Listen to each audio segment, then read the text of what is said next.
Coming in at number 10 is exploding with very serious limits. Bailey Hoskins. It's a name known by way too few people, but it should be known by more. Bailey found out that both his parents were mutants, which pretty much guaranteed that he also possessed the X gene and a mutant power. Bailey, alongside his parents, paid a visit to the Xavier Institute to find out what exactly his power was.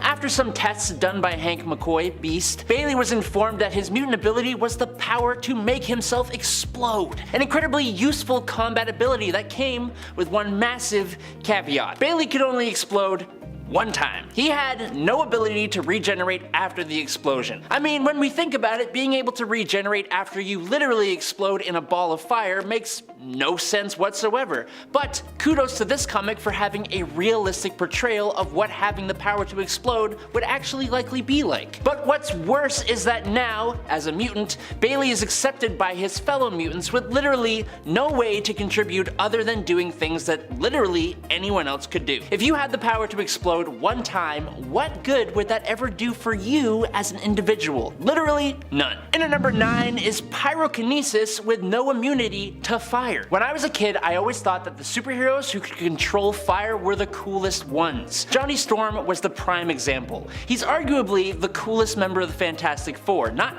temperature-wise, obviously. But at that younger age, I never actually questioned whether or not the characters were impervious to flame. I just assumed that that comes with the power. Well, I was wrong. Mutants like Pyro can control flame, but are hurt by any flame they aren't actually controlling. But his Ultimate Universe counterpart, this was not the case, and he was actually covered in tons of scar tissue from the use of his own powers. Any flame he controlled also burned him. I also believe there is an unnamed mutant from the Xavier Institute who could set herself on fire but was completely susceptible to the burns she would receive. Although for the life of me I couldn't actually find the comic book she was a part of, so if any of you know who I'm talking about, I think she showed up for like one panel, let me know down in the comments below. Either way, that would be an absolutely horrible power to have. And at number 8 is a quasi-sonic scream. Black Bolt of the Inhumans is 1, surprisingly useless, but 2, has one of the most destructive abilities of all his people. A single itty bitty whisper from this guy could level an entire city, or cause dormant volcanoes to become active again, or shake entire continents apart while creating tremors on the other side of the planet. A full-on hypersonic shout? That has been able to completely destroy entire celestial bodies. I'm talking about planets and moons and all that kind of stuff. This means that Blackagar Baltagon had to go through rigorous training and a huge level of self-control to make sure that he never unintentionally destroys everything he loves and cherishes. But I got a couple questions here. What if he sneezes? What if he coughs? What if he gets hit and accidentally lets out like an involuntary sound? What if there was one of those contests run by a radio station where you knew the answer and you had to call in to claim it? Look, people live their lives not being able to talk, but to make no sound whatsoever? Do you know how hard that would be? I would not want this power. I'm out. And at number 7 is Hindsight. To be completely candid here, Hindsight Lad's powers are not actual powers, but he acts like they are, and that means I'm going to talk about how much the real superheroes all hate him. Carlton Lefroy was a nuisance before he even became Hindsight Lad, but when he found out that his neighbor, Robbie Baldwin, was Speedball of the New Warriors, he threatened to reveal Robbie's secret identity unless Robbie let him be a part of the team. He actually managed to prove very useful and did have some tactical ability, which eventually got him fully put on the team. He kind of became their guy in the chair, but that's because his self-given power was the power of hindsight. The power to look back at all the superhero fights that he's been a part of and analyze them, and now, with the present hindsight, he can tell the heroes what they should have tried differently, which in his mind meant that they can now prepare if that exact same scenario plays out again in exactly the same way. Which, newsflash, in superpower-based combat, it's not likely to happen very often. The moral of the story of Hindsight Lad is that you don't want to be this guy. You are not going to have many friends, and if you do, they will still find that aspect of you extremely annoying. Number 6, Compass Powers. Hindsight's powers are hilarious, but everything about this is hilarious. So, during the events of Spider Island, the Jackal had used bedbugs to basically infect a large majority of Manhattan with a virus that gives them Spider-Man-like abilities and even turns some of them into giant mutated spider people. Now that part is obviously not very hilarious, but thanks to some smart thinking, the heroes eventually learned that those with powers already, like mutants and Inhumans, were immune to the spider virus. So now, the question is, how do we give regular people powers to cure them of the virus without creating a whole city of extremely powerful people, some of whom would become supervillains if they wanted to? Reed Richards had the cunning plan to give everyone powers, but just not very good ones. So, what powers did he give the entire population of Manhattan? Compass powers, aka the ability to be able to detect which way is north. Could this be useful? Absolutely. Are there tons of ways to figure out north without needing a power? Also, absolutely. Also, for people in Manhattan, the city is built on a grid with numbered streets, so everyone already knows which way north is. It's just lame. Number 5, reverse aging. Invincible has some great characters with some actually unique powers. For Monster Girl, or Amanda, she had been placed under a curse that allows her to transform into a masculine-looking troll-like monster at will. With super strength, able to lift 60 tons, accelerated healing, and superhuman dense tissue that makes her very hard to hurt. But it's called the curse for a reason. When Amanda reverts back to human form, her cells rebuild incorrectly, which is bad, in case you didn't know. Because of this, Amanda gets younger and younger looking each time she uses her monster form. But her monster form would grow larger as she got younger, so like, you know, you win some and you lose some. When she made her comic book debut, Amanda was 29, but she had the appearance of a 12-year-old girl. Now, Robot gave her a belt that would store part of her original cells when she transforms and keep them until she reverts back, helping her to stay looking her actual age eventually. But without this magical science fiction belt, I mean the whole thing's science fiction,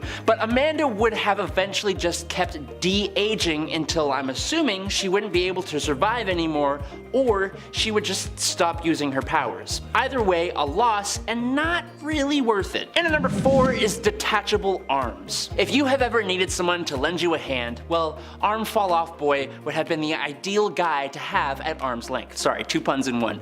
His name kind of describes exactly what his power is. Floyd Belkin, who eventually went by the less hilarious name of Splitter, had the curious ability to take off his own arms, which he could use primarily as a club to beat up criminals with. So basically, Arm Fall Off Boy's power was to gain extended reach, but with the cost of literally only having one usable arm, which is now preoccupied holding the arm that he just took off. Do you see why this power is not exactly a great advantage? At least he isn't alone. His whole family, known lovingly as the Fall Off family, can all detach different parts of their bodies. In this current family tree, we got head fall off mom, legs fall apart in segments dad, fingers fall off gal, who is his sister, butt fall off Gma Deb Deb, who is the grandmother, and then just freaking granddad Glenn. I'm so glad that this is not a joke. They all appeared in Superman's pal Jimmy Olsen Volume 2 Number 9 in 2020. Check it out, please. And number 3 is the power to produce tar. Being a Morlock is a prime example why mutants get the bad end of the stick sometimes. If your mutation makes you physically undesirable or makes living in regular human society an issue,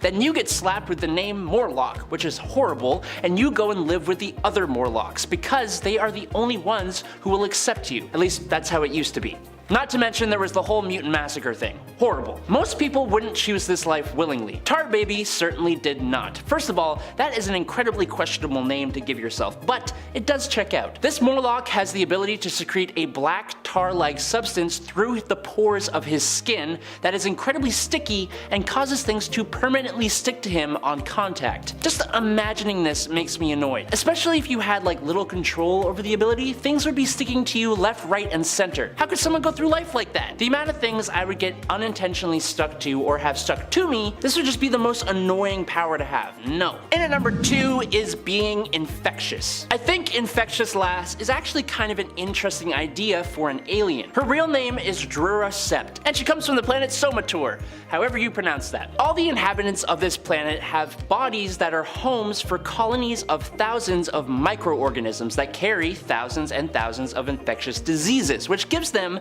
an immunity to disease, and that part is absolutely a power that everyone should want. The only problem is that they have to interact with other species who don't have this ability, meaning while they can to a degree control who gets infected, it's not exactly flawless and the risk of infecting others is pretty high, even accidentally. Now imagine you were on Earth, which you are, and were the only person with this ability. How the hell are you supposed to interact with anyone or anything? You'd have to wear a hazmat suit all the time. The power would make people absolutely fear you, which sure could be a blessing if you hate people, but like even your loved ones? You want a pet? Too bad, buddy. Kids? Don't even think about it. It would be rough. And finally, in at number 1 is acidic vomit. The reason for why you wouldn't want this superpower is given to us in the very introduction of the character who possesses it. In X-Force number 116 from 2001, we are introduced to the character of Axel Clunny. Axel developed the power of acidic vomit midway through a little intoxicated romantic rendezvous with a girl on the beach. They were making out, and that's when Axel suddenly had to hurl, and when he did, he managed to dissolve a large part of this poor girl's face. If that wasn't bad enough, Axel couldn't even remember the girl's name. Now look, the applications of this power could potentially be many, but this acidic vomit would need to be accompanied by a control over vomiting and a control over when the vomit is actually acidic, the latter being something Axel does not possess. Now I don't know about you guys, but I have never found a particularly opportune time to spew chunks. Now imagine every time you had to, it also came with the risk of not only completely dissolving whatever you were using to catch it,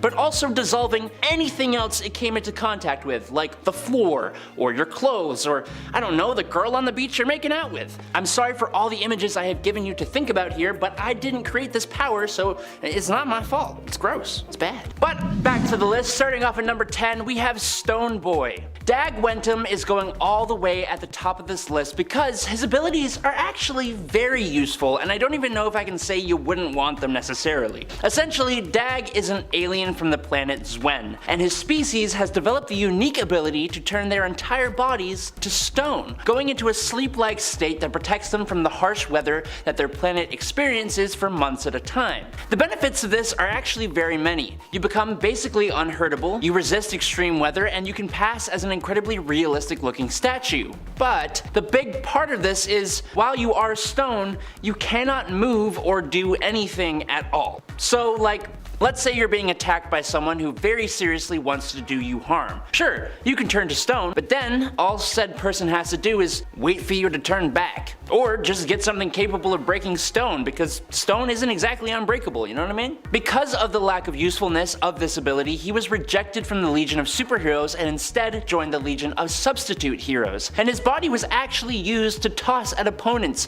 so in that way, he was useful. Personally, I'd like this ability. And because DC felt bad for him, they eventually gave him the ability to control his ability a bit more, being able to actually move and to only transform part of his body into rock, which yes, that is cool. But regular old turning to a movable stone? I don't know if I'd want that. What do you guys think? And at number 9 is Glob Herman. Robert Glob Herman's body is made up primarily of a bioparaffin, which is basically living wax. He's highly flammable, although resistant to that flame, and also resistant to most damage in general. He's also, for some reason, superhumanly strong and fast. I don't know how that works, but hey, I just work here. But you know what else? Because of his main amount of tissue being made up of this waxy stuff, he is basically pink and transparent, meaning you can see all of his bones and internal organs, and my god, it is a sight to behold. There is no way that Glob can pass for human, not even a little bit. He also doesn't wear clothes, so when he's around you, you 100% see him in all his pink globbiness. Almost any mutant who has a visible mutation gets things rough, but Glob's is by far one of the most drastically noticeable ones. But hey, he can fling bits of himself at people as a projectile, so that's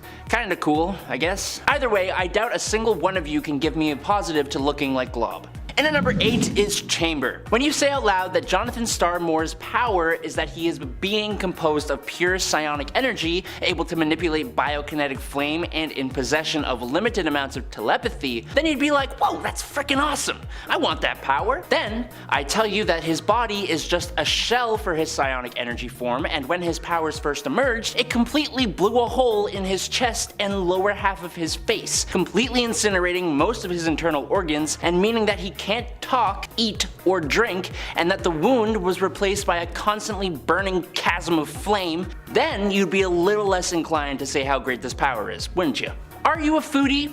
Well, too bad, no food for you. Do you like the taste of beverages? Sucks to suck, bucko. There was even a point after his powers emerged and blew a hole in his face and chest that Chamber was depowered, meaning that he had to be kept on life support, and it was one of the most horrifying scenes I have ever seen in a comic book. No thanks, I'll pass. In at number 7 is Spore. Spore, or Andrew Graves, is honestly a bit of a tragic story. He's got 2 mutations, the first of which would be that he is covered in long brown hair or fur, and he also may have been given animal-like abilities, but that's not really confirmed. This unfortunate appearance caused his father, who was an absolute garbage human being, to blame his mother for their mutated child, and he caused her death using paint thinner. His dad forced Andrew to eat garbage, and when he finally grew up, Andrew had a super intense hatred for not only humans, but for himself as well. But Spore's secondary mutation was probably his namesake. He could release mood-altering pheromones which caused people to become incredibly more aggressive. Now, he could direct this aggression at specific targets, which is arguably kind of useful if you enjoy making people fight each other. Then again, you may be a psychopath if that's the case. But Spore wouldn't do that. Because he truly, absolutely hated himself, he would leave the aggression uncontrolled, hoping that the aggression would be directed at him as well. It does really make me wonder what Andrew would have become if he had a loving family, but considering he didn't, and so his powers were only ever used to harness people's aggression, then I have to say that it's a power you really shouldn't want to have.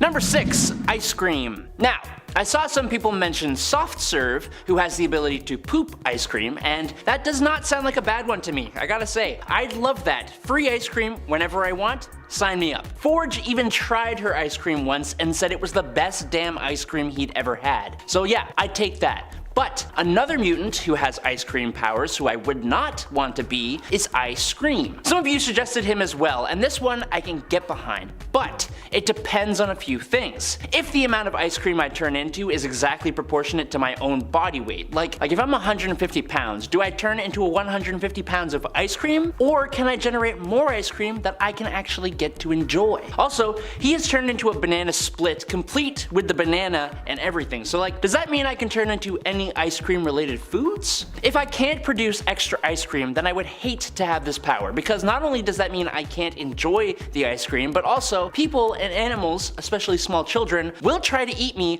and it will affect me. Not only that, but ice cream was defeated by the temperature in the danger room being really cold. I live in Canada, I'd be screwed. He was also eaten by a clown, and that is terrifying. Number 5, Forget-Me-Not. Forget-Me-Not is a mutant with the incredibly unique ability to be in a state of constant existential superposition. This basically means that Forget-Me-Not is more like Forget-Me-A-Lot. Whenever he is not in direct eyeline of another person, everything about him, from his presence to any memories that involve him, just completely disappear. And that's not only from things that are alive. When he is caught on camera, it doesn't even register on the footage or picture. It just leaves a big, noticeable distortion, which does give people a clue that he did exist, but they still can't remember that he's the one who made that happen.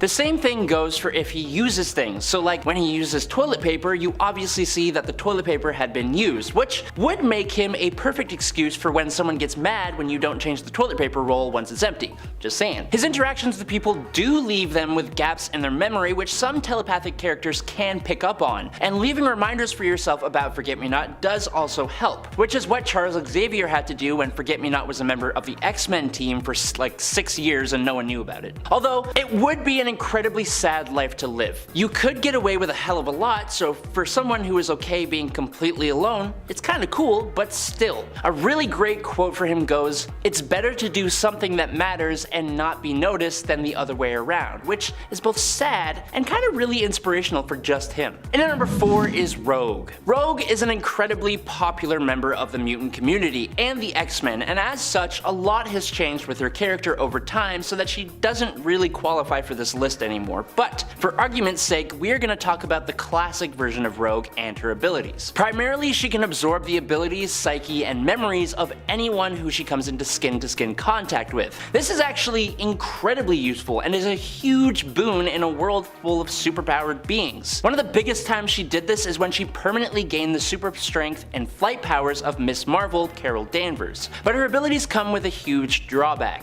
The skin-to-skin contact will cause a person to be rendered unconscious. This was completely out of her control. Famously, the first time she discovered her abilities was when she kissed her boyfriend at the time. This inadvertently caused the poor guy to be put into a coma, one that he never woke up from. He stayed in a coma for 10 years, eventually just passing away. Although it isn't confirmed that her powers are lethal, she has put people into permanent vegetative states, and that's just not something you'd want to be able to do for yourself. Not voluntarily, at least. It's the same as not being able to touch anyone, and it makes life incredibly difficult unless she comes into contact with someone who can resist her abilities. And in our real world, that just doesn't exist. Number 3, The Thing. Now, I saw a lot of people bring up The Thing in their suggestions, and I mean, okay, let's talk about this one. I think there are a lot, and I do mean a lot of upsides to being The Thing. He's got incredibly durable rock-like skin, musculature, bone structure, internal organs, and soft tissue, making him incredibly difficult to hurt, with adamantium being one of the only things that can actually hurt him. His strength has become so impressive over time. He is consistently referenced as a rival to the Incredible Hulk,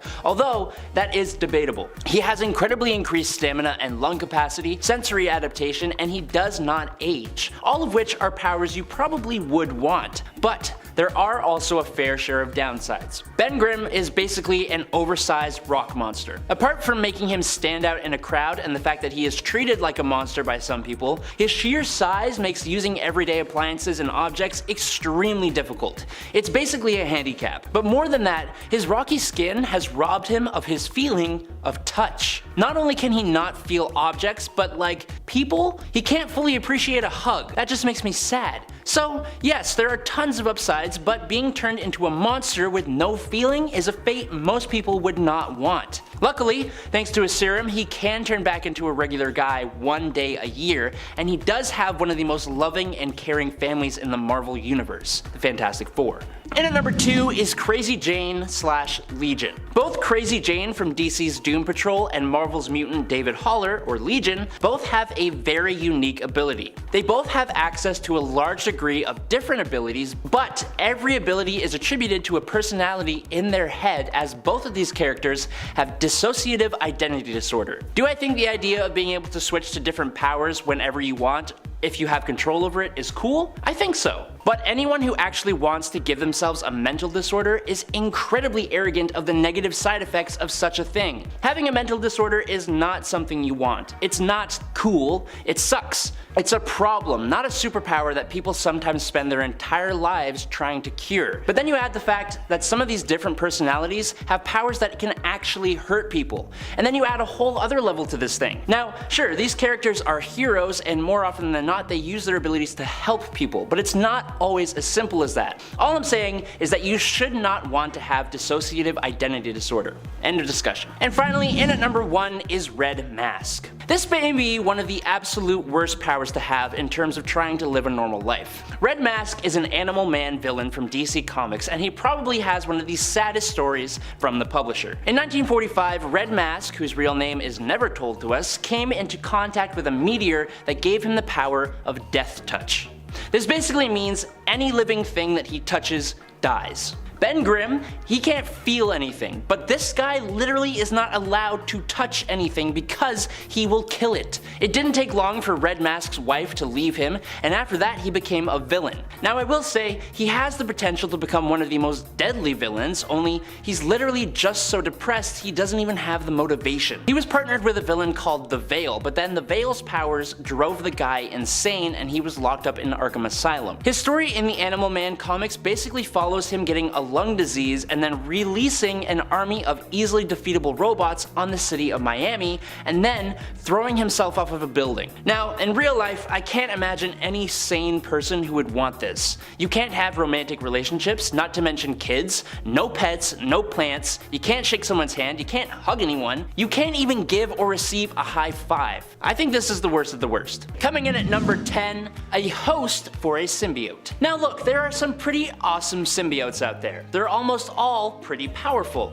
They all look incredibly awesome and they all grant their hosts superhuman abilities, but more often than not, it seems like being the host to a symbiote is a curse more than a power. Unless you are the perfect pairing of moral and physical ideal, which almost no one is, bonding with a symbiote will be a give and take relationship, and it's usually just you giving and them taking. They will take your body and use it, even when you are sleeping, feeding off of your emotions and a chemical produced by your brain, making you more aggressive and mentally unstable, or even just turning you against others, so kiss your relationships goodbye. Assuming the symbiote doesn't completely devour you after it's done using you, then it can just leave you high and dry, betraying you at any moment. They are next to impossible to control, and you're the one who usually has to compromise to give it what it wants. The symbiote could also asexually reproduce a version of all your worst aspects into another version of itself. It can become obsessed with you like a crazy ex, and even if it doesn't, it's next to impossible to remove. On top of all of that, you will very likely have to devour another person at some point when you host a symbiote.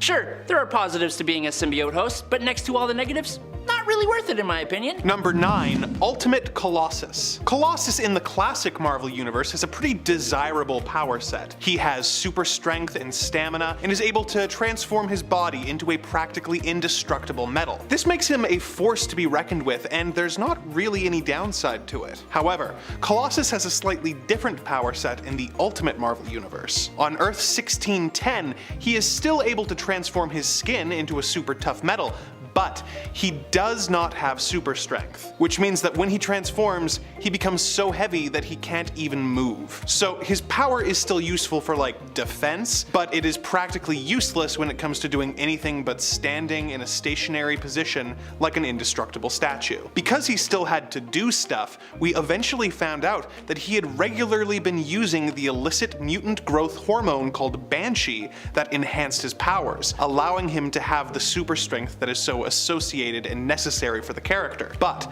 at the cost of him being hopelessly addicted to the substance. He became so dependent on Banshee that he was expelled from the school and the team and went on to lose control, becoming aggressive in his need for a fix. Number 8. Iska the Unbeaten. Iska is thousands of years old and is the sister of Genesis, who is the wife of Apocalypse. She is a hardened warrior who respects power and strength like the other mutants of Arakko, and her powers reflect that. Iska's power is Pyrokinesis, which is the power over luck and probability, but specifically, her power means that she cannot lose, or the better way to say it is that she always wins. This includes one-on-one contests, votes, and wagers, but also larger battles where she's a member of a team or an army. In contests of skill, her power, including some limited shapeshifting, gives her the talents she needs to win. In contests of skill, her powers might give her the talents she needs to win, or she might just win through, quote, improbable circumstances.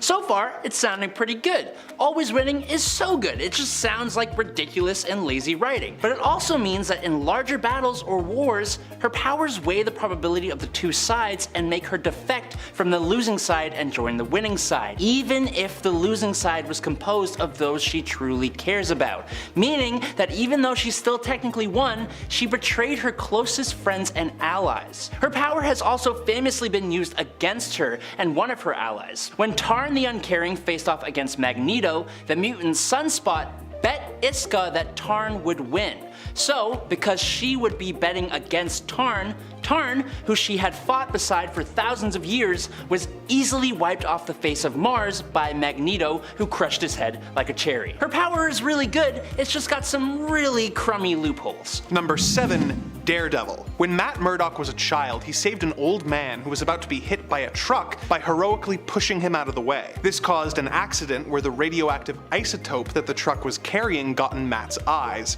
blinding him. Due to comic book science, the radiation also heightened Matt's other senses to a superhuman level. He was able to train these senses to develop his radar sense, which lets him be aware of his surroundings and do backflips. He can also hear people's heartbeats to tell if they are lying, and his sense of smell is so good that he can tell what someone had for lunch the day before. While this is an undeniably cool power set, there are some drawbacks. This causes a huge amount of sensory overload for Matt, which can be difficult to deal with. And he also lives in one of the stinkiest cities on the planet. Besides this, he's still blind. Matt's powers are more so him making the best of a bad situation than a cool thing that happened to him. Yes, doing sick flips would be cool, but the cost of never seeing your loved one's faces again is a pretty high cost that most people wouldn't pay if they had the option. Number 6. Friendly Fire. As the only legit superpowered member of the ragtag team of misfits known as Section 8, you'd think that Friendly Fire would be that team's premier heavy hitter. The man has some pretty strong energy projection abilities, being able to fire beams of energy out of his hands. That's a pretty good power. But wait, why is he called Friendly Fire? That's because our hero here can't seem to ever intentionally hit a target. This is just due to his incredibly bad aim and his incredibly horrendous battle nerves. He's more likely to hit one of his own teammates or even an innocent bystander than any of his actual enemies. And in his final moments, he went even a step further when he managed to hit himself, blasting his own head completely off of his shoulders. Why anyone would want this power, I do not know. The good news is, no one on Section 8 is particularly desirable, even if you could call them a hero. Number 5. The Hulk. When Bruce Banner was accidentally caught in the blast radius of his experimental gamma bomb, he underwent a startling metamorphosis. Whenever he becomes angry or outraged, he transforms into the Hulk. The Hulk is of course a giant green, sometimes gray rage monster who is prone to going on rampages and smashing things. Hulk is viewed as a monster by society, and by extension, so is Banner. So he has to be in constant control of his emotions, or he risks transforming into the creature. He typically has no memories of what happened while he was in Hulk form, so for Bruce, he usually is in a stressful situation, at which point he will go through an extremely painful looking transformation, black out, and then wake up miles away with no clothes other than a tattered pair of purple pants. Much like Adam at our company Christmas party. So while he is a great character to read, being the Hulk ruined Banner's life, as he is constantly being hunted and attacked, and it's really not a fate anyone in their right mind would want to put themselves through. Number 4. Rainbow Girl. The Legion of Superheroes is full of some odd and unexpected superpowered beings, but since a lot of weirdos can make it onto the team, a lot of weirdos try out who don't quite have what it takes. Rainbow Girl is one such person. Instead, she made it onto the Legion of Substitute Heroes. But okay, so why is Rainbow Girl not good enough for the team? Well, she has an incredibly useful ability to harness the emotional spectrum. Red for rage, orange for greed, yellow for fear, green for will, blue for hope, indigo for compassion, and violet for love. You might be thinking that, hey, that's actually really cool. The different lantern cores harness the different colors of the emotional spectrum, and they're all incredibly capable. And you know what?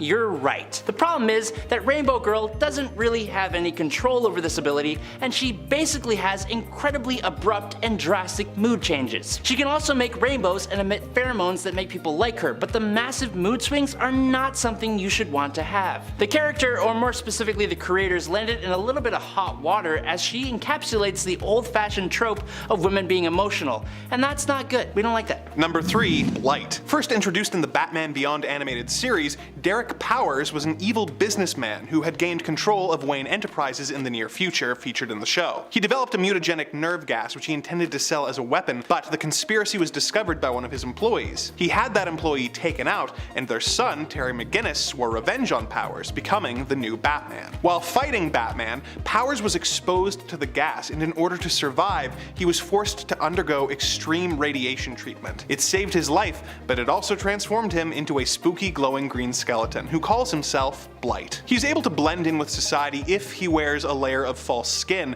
but it deteriorates quite quickly. He can manipulate his radiation in order to shoot power blasts, and the extreme heat he gives off makes him immune to most melee attacks, and he can cause radioactive explosions around him. It's not all good though, as he is horrifyingly disfigured and can't be around people without either his false skin or a containment suit without causing everyone around him to die from radiation poisoning. This was unpleasant for the evil businessman, but for a typical person who has friends and people they care about, the inability to ever touch another person without them dying horribly would be pretty crap. Number 2. Ten-Eyed Man. Philip Reardon is the Ten-Eyed Man, a threat to the Caped Crusader, a villain that requires intelligence to beat, some could say. The answer to the question of what happens if you take away a man's ability to see, in a combination of both a war injury and also an explosion at a warehouse that burned his retinas, but instead you reconnected his optic nerves to his hands, giving him the ability to see out of each of his fingertips. I don't know if anyone's actually ever wondered what that would be like, but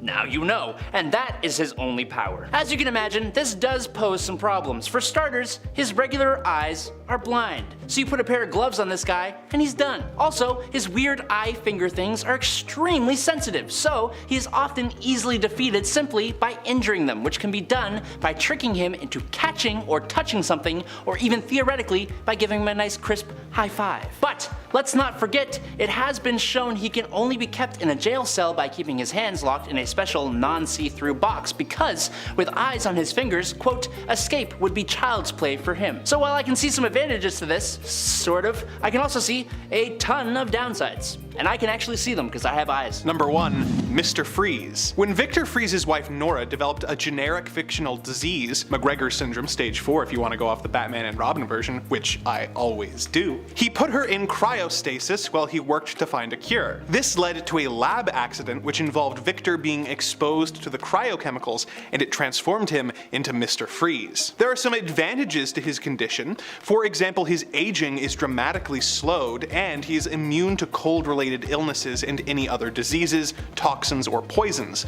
But overall, it's a raw deal. He cannot be in an environment above a sub-zero temperature or he risks dying horribly. As a result, he is forced to wear his cryosuit whenever he leaves the house. As he put it in the classic Batman the Animated Series episode Heart of Ice, think of it, Batman, to never again walk upon a summer's day with a hot wind in your face and a warm hand to hold. Ah yes, I'd kill for that. In the animated series, his condition got even worse as time went on, with his body deteriorating until he was just a head in a jar, scuttling around with robot spider legs. No thanks.